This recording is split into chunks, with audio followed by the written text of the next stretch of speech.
जगन्नाथ मु संजय आपण मानक स्वागत करुच्ची संजय स्टडी चैनल। तो फाइनाली आपण मानकर जुलाई 5 तारीख रे हेबाकु जाउछि ओटीईटी परीक्षा। ओटीईटी 2026 पई परीक्षा रे आसीबाकु थिबा इंपोर्टेंट क्वेश्चन आंसर आसंतु वर्तमान आमे माने डिस्कशन करिबा। ठीक अछि, वीडियोटी को प्रथम रु शेष पर्यंत निहांती भाबरे देखंतु। तो आरंभ करिबा आजिरो प्रश्नोत्तर कार्यक्रम। प्रथम प्रश्न, कलिंग युद्ध केउ सम्राटଙ୍କ समୟରେ ହୋଇଥିଲା? Option A Chandragupta Maurya, option B Ashoka, option C Kanishka, option D Samudragupta. तो यार सठिक उत्तर कौन हो पिला माने? कलिंग युद्ध आमर केउ सम्राटଙ୍କ समୟରେ ହୋଇଥିଲା ना आपण मानकर अशोक। ठीक अछि। नेक्स्ट क्वेश्चन, हाथी गुंफा शिलालेख केउ राजाଙ୍କ सहित जड़ित? Option A Gajapati Kapilendra Dev, option B Kharavela, option C Ananta Varma Chodaganga, option D Narasimha Dev. तो हाथी गुंफा आपण मानकर केउ राजाଙ୍କ सहित संपर्कित ना आपण मानकर उत्तर हो ऑप्शन बी खारवेल। ठीक अछि। नेक्स्ट क्वेश्चन को जिबा, उदयगिरी और खंडगिरी गुंफा केउ धर्म सह जड़ित? Option A Bauddha, option B Jain, option C Hindu, option D Ajivika. तो यार सठिक उत्तर कौन हो पिला माने? उदयगिरी आपण मानकर खंडगिरी ना आपण मानकर हो जैन। ठीक अछि। नेक्स्ट क्वेश्चन को जिबा पिला माने, कोणार्क सूर्य मंदिर केउ शताब्दी रे निर्मित होइछि? ऑप्शन ए अष्टम, ऑप्शन बी दशम शताब्दी, ऑप्शन सी त्रयोदश शताब्दी, ऑप्शन डी षोडश शताब्दी। तो सठिक उत्तर कौन हो पिला माने? आपण मानक कोणार्कर सूर्य मंदिर केउ शताब्दी रे निर्मित होइछि ना त्रयोदश शताब्दी, 13th सेंचुरी। ठीक अछि। नेक्स्ट क्वेश्चन, सारला दास केउ महाकाव्य ओडिया रे अनुवाद कले? Option A Ramayana, option B Mahabharata, option C Bhagavata, option D Upanishad. तो यार सठिक उत्तर पिला माने कौन हो? आपण माने निश्चित भाव में इस सठिक उत्तर टी को कमेंट करंतु। ओके। नेक्स्ट क्वेश्चन, हिंदू सभ्यतार बंदर नगरी कौन थिला? हिंदू सभ्यतार बंदर नगरी कौन थिला? Option A Harappa, option B Mohenjodaro, option C Lothal, option D Kalibangan. तो यार सठिक उत्तर कौन हो पिला माने? ना आपण मानकर लोथल थिला हिंदू सभ्यतार बंदर नगरी। नेक्स्ट क्वेश्चन को जिबा, बौद्ध धर्मर त्रिरत्न कौन थिला? ऑप्शन ए सत्य, अहिंसा, त्याग, ऑप्शन बी बुद्ध, धम्म, संघ, ऑप्शन सी ज्ञान, कर्म, भक्ति, ऑप्शन डी दान, शील, ध्यान। तो यार सठिक उत्तर कौन हो पिला माने?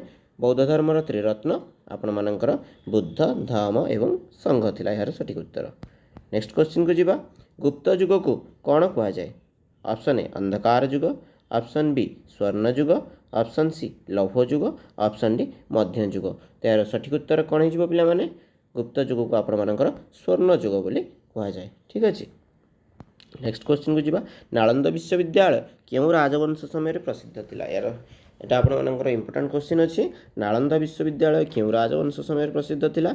Option A Maurya, option B Gupta, option C Pala, option D Chola. तो यार सठिक उत्तर कौन हो पिला माने? ना आपण मानकर गुप्त राजवंश समय आपण मानकर एटा प्रसिद्ध लाभ करथिला।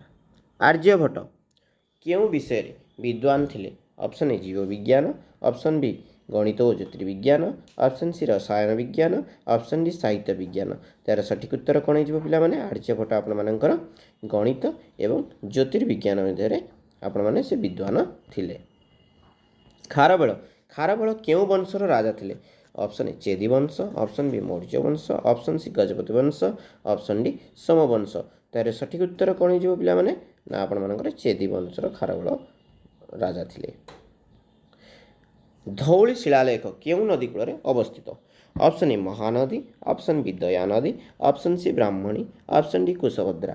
तार सठिक उत्तर धौली आपण मानकर केउ नदी कूल अवस्थित? यहाँ आपण मानक बारंबार परीक्षा आसूची। तो आपण मानकर एटा हो दया नदी। ठीक अच्छे।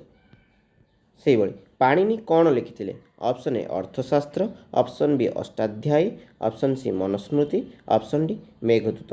तार सठिक उत्तर कौन हो पिला माने? पाणिनि आपण मानकर अष्टाध्यायी लिखिथिले।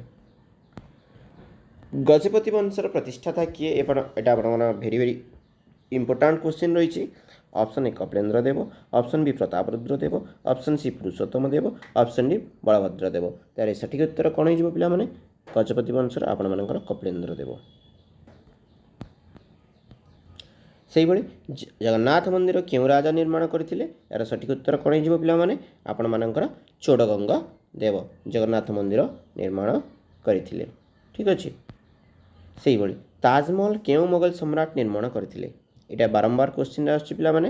ଆକବର, ଜାହାଙ୍ଗୀର, ଶାହାଜାହାନ ନା ଔରଙ୍ଗଜେବ। ଏ ତାଜମହଲକୁ ନେଇକି ଆପଣମାନଙ୍କର 2-3ଟି କ୍ୱେଶ୍ଚିନ୍ ଆସୁଛି, ଯେଉଁଟାକି ଆପଣମାନଙ୍କର କେଉଁ ନଦୀ କୂଳରେ ଅବସ୍ଥିତ, କେଉଁ ସହରରେ ଅବସ୍ଥିତ, ଓକେ। ଆଉ ଆପଣମାନଙ୍କର କିଏ ନିର୍ମାଣ କରିଥିଲେ, କାହା ସ୍ମୃତିରେ ନିର୍ମାଣ କରିଥିଲେ?